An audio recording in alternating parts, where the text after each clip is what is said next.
Hi, everybody. I'm back once again. I want to first of all thank God for my life, for another day. I used to hear people say that all the time. I thank God for another day. I used to wonder, why do they say that? They did not expect to live, but you know what? The older I get, the more I value my life. The older I get, the more I value each day. The older I get, the more I value God. Because we don't have to be here. We really don't. And probably shouldn't be here for some of the things we've done. You know, some of the things I've done, decisions I've made, probably should have been killed and could have been killed. But I'm here. Okay? There's some things that I did that God told me not to do. I did it anyway. Then He helped me get out of it. I wouldn't take that chance though, intentionally, but that's what I did. But anyway, I thank God for being here. Man, I really do. I'm really glad that every day He's showing me mercy. And I'm trying to live my life in such a way that is pleasing to Him. And if anybody told you the Christian life is an easy life, they don't know what they're talking about. Okay? It's not. It's difficult. But there is a joy in the journey. Okay? And that joy you don't get that joy doesn't come from your new house, your new car, your wife, your husband, your children, your whatever, your job. It does. The joy that you get in this Christian life doesn't come from any of those things, but it comes from God and God alone and His Spirit. So anyway, I'm glad to be here, man. I really am. This time last year, I think I was on the ventilator. This time last year, I was on a ventilator, or I was laying in the hospital incognito and didn't know I was even in the world. This time last year with COVID, yeah.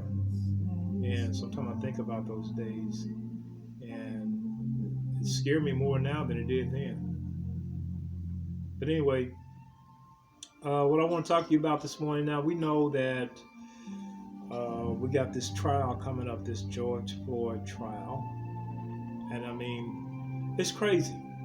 Okay, they got everything on camera, but they're going through this long, expensive, tax-paying uh, process of finding these police officers guilty of murder. If that had been me or you on that camera doing what we did, regardless if we were thought, I thought our intentions was good or not, we would have been charged with murder. If they wouldn't have went through that long process, they wouldn't go through the long process that they're going through with these police officers. But it's obvious the man was in handcuffs. Okay, he was in handcuffs. He wasn't resisting when he was on the ground. He wasn't resisting arrest. There was no need for that excessive force. It's murder, man. It's just murder. It doesn't make any difference. See what they do? They make things a law, and because they make it a law, they feel like it's right. No, just because it's a law, that doesn't mean it's right. Okay, that doesn't mean it's right because it's a law. All right, we all know now, looking back in the 60s and 50s, that the police officers that were enforcing the law back then against the blacks, they should not have been doing that. We all know that now. They shouldn't have been beating those people and imprisoning those people and mistreating them. They should not have been doing that, even though, yeah, they were enforcing the law. But the law should not have never existed. Okay? You shouldn't treat people like that. Now we all look back and we say, oh, yeah, they were right. Martin Luther King, they were right. But what are we going to do? What are we going to do when we find out that they were wrong? Okay, I mean it's just crazy. It is so crazy now, man. it's ridiculous. Okay, I was looking at some news the other day. If you look on my Facebook page, you see where I posted in California and I think Florida, they are making plans to send male prisoners to the female facilities. All the male prisoners who feel like they are women, okay, or confused about their sexual identity, they're going to send them to the. They're making plans to send them to the female facilities, males. That's crazy. I mean, and these people that's making these decisions are educated people, highly educated. Okay, but anyway, that's not what I got on here to talk about. But the point is, man, it's just so wacko now, out there. Not in here, but out there. What I got on to talk about is the George Floyd case. Now, some of my videos, I've been telling you all that the time is going to come when it's going to be anarchy here in America. Some people call it civil war. Civil war, anarchy, whatever you want to call it. But I saw anarchy. It's coming to America. There will be no law enforcement. None. Everybody will be defending themselves. And this is going to go on all the way up until Christ's return, all the way up until America's invaded by Russia and China. Have you all been keeping up with the movements of Russia and China? Russia and China and Iran, they're uniting. They are uniting. And as I told you, keep your eyes on China. I told you years ago, China is going to take that entire Eastern Hemisphere. They're going to take Japan. They're going to take Korea, both Koreas. South Korea is going with North. They're going to take the Philippines, Taiwan, all of them. And then they're coming here. Okay? When they come here, we will have chaos. We will be in chaos. Anarchy. Okay? Now, it might not happen even in my lifetime. I don't know. But if you've been keeping up with the movements and stuff that's going on with Russia and China, it looks like it's close. Just look like it now. I don't know. But I might be gone when it happens. It might happen next year. I don't know. But I do know this, as I said a few years back. In 2000 and I think it was 2014. I think it was 2014, God told me that in 2021, there was something major coming in 2021. Now, I think it's something major good for me and the Christians, for us. I think it's something major good, majorly good. But there's something major coming in 2021. And if you turn on the internet, a lot of the prophets, they're prophesying this. Okay, something major coming in 2021. I do know that. But I don't know when this thing is going to kick off between the United States and China. But we do know the tensions are very high now. And we do know they are poising to attack Taiwan. They're going to attack Taiwan. And I don't know what that will have, how that will impact us. This is what I believe now. This is what I believe. Could be wrong about this. So I can't stake my life and reputation on it. This is what I believe. I don't believe the United States is going to come to Taiwan's defense. I don't believe they are. I believe something's going to happen, going to keep the United States from going to Taiwan's defense. But anyway, I'm off the subject again. I'm off the point that I come here for. When this happened, this country will be experiencing anarchy. Okay, it's coming. Civil war is coming. And you got these crazy people in this country, they want civil war. They want, especially these racists. It's amazing, these people. As much harm they have done the black race, they still hate us. And without a cause. The only thing, to me, they're like the devil's brother. They're like the devil's brother. I mean, how could you hate somebody so much? But this George Floyd trial is happening right now, and I could be wrong about this one. Okay, so I'm not totally sure, but I hope that these races are not gearing up, okay, and preparing themselves to go out and murder black people. Because, you know, when a trial doesn't go the way black people think it should, you know, they riot. And unfortunately, they burn down buildings and businesses in their own area. I mean, that's dumb. Okay, but I understand their frustration too. I do. I understand black people's frustration. I mean, you got to do something. Okay, Martin Luther King said riots are not born out of nothing. Okay, it's out of frustration. All right, it's that people not being heard. They're being treated unfairly.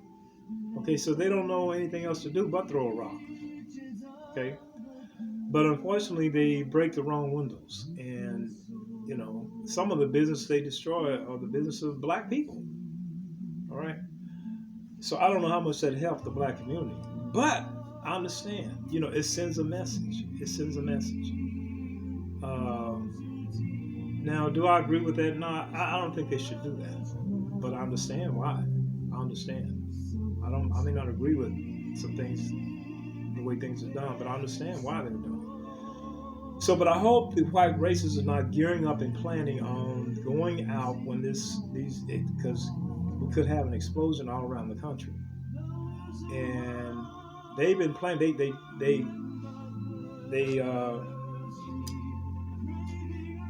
got the nerve to go up in the Capitol.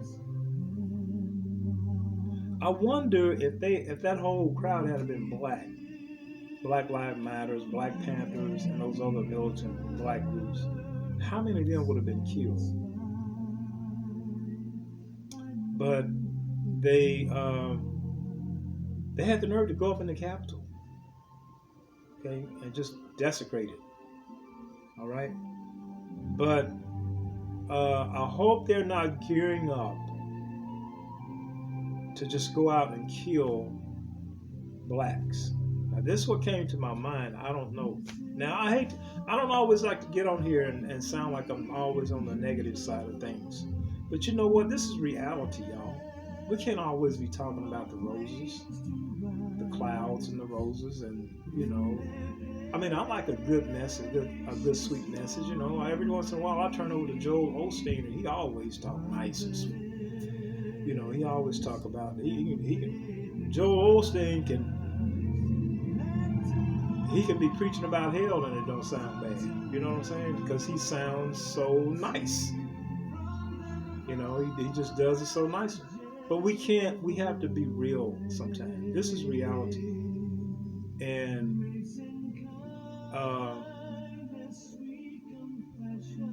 so yeah, this is reality. This can happen. This could happen. So I hope this is not in the making. But what I want to tell you all is this: all of y'all who claim to be Christians,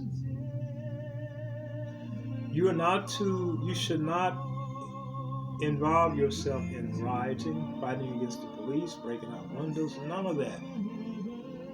Okay, you're not to do that. You got to remember who we serve. We serve the Prince of Peace. Okay? Isaiah 9:6 called Jesus Christ the Prince of Peace. And Romans 12:18 says, if it is possible, as much as it is possible, be at peace with everybody. As much as it is possible. Romans 12:18. Sometimes it may not be possible, but as much as it is possible, be at peace with everybody. That can be difficult. Okay, that can be difficult. And as a Christian, I've learned that the Christian life is not an easy street. Okay? Matthew 5:9 said, "Blessed are the peacemakers, for they are the children of God." Okay? We are not to engage. It is not time for us to become physical combatives yet. The time will come for that. Okay? The time will come when we will engage in physical combat. But the time is not, this is not the time.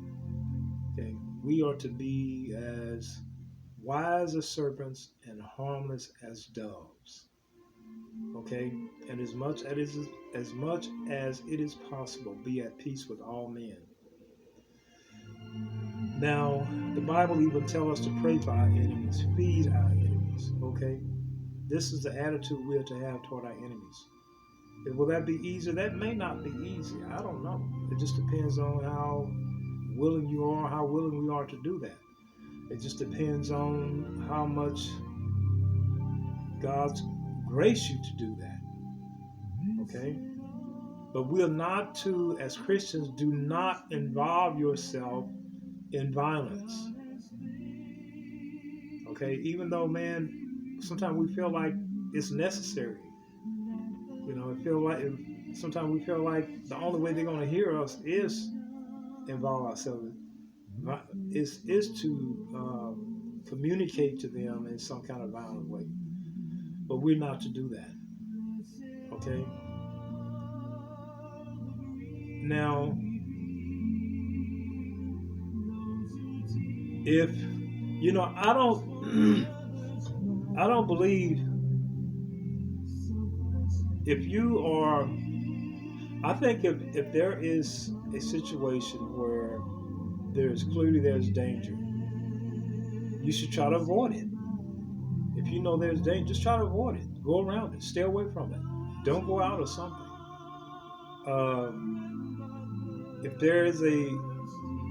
If you are confronted with danger, try to talk your way out of it. See, the word said, as much as it is possible,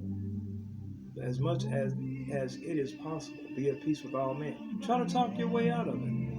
Okay? If someone were to, I do think you should, there's a place where you should draw the line, even as a Christian. I don't think no man or no person should just stand idly by and let someone abuse or hurt their family members, a husband or wife, if you have within the power to stop it. Okay?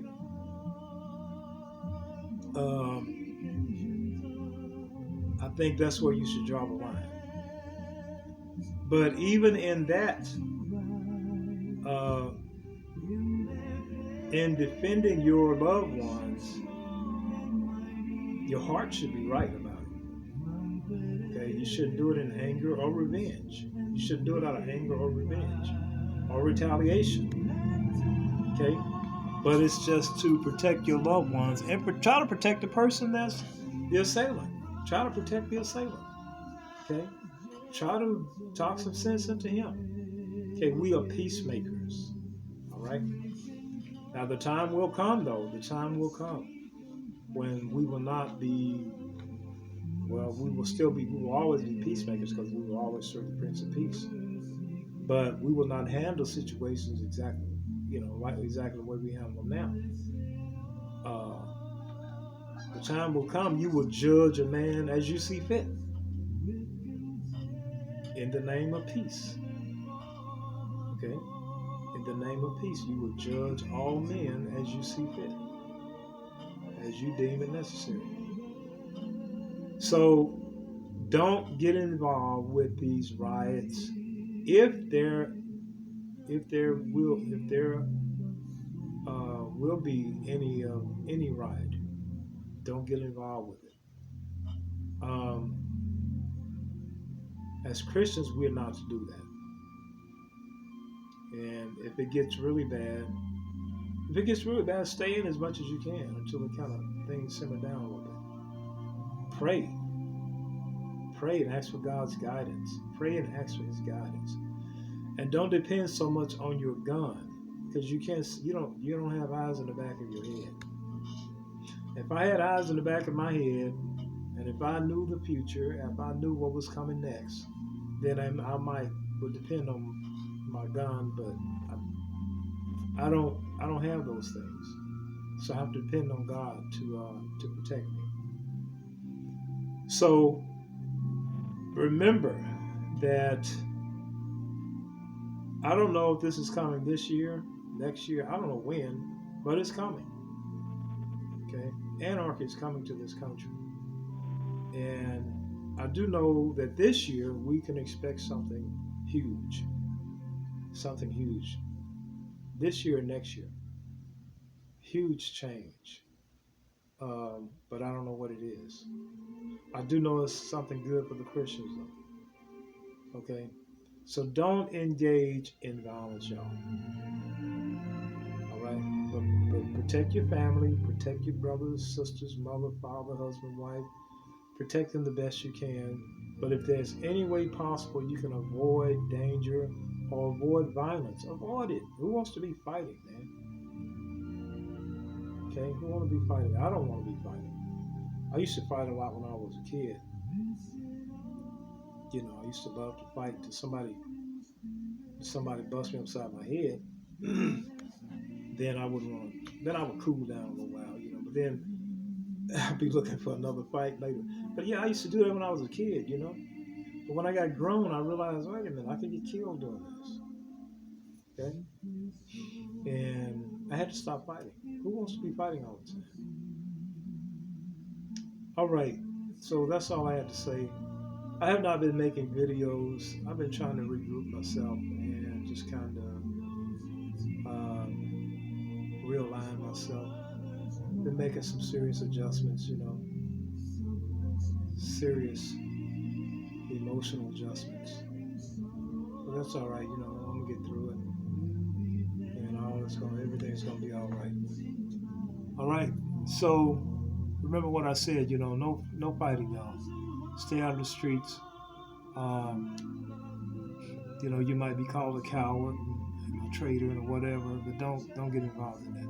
You got to make a stand for Christ, and because you lose your life. You could lose your life. Get out. You can get out there and get hit by a straight bullet, and if those racists are out there looking for people to kill, you could be one of them. Okay, don't get in that, because you lose your life and you go before God too early. He might reject you. Okay. All right. I think I'm gonna start calling my video broadcasts "End Time Harvest." Okay, I don't know, but anyway, may the Lord bless all of you all. May the Lord keep you. May the Lord keep you all the days of your life. And we are looking forward to great and wonderful things. All right. God bless you all.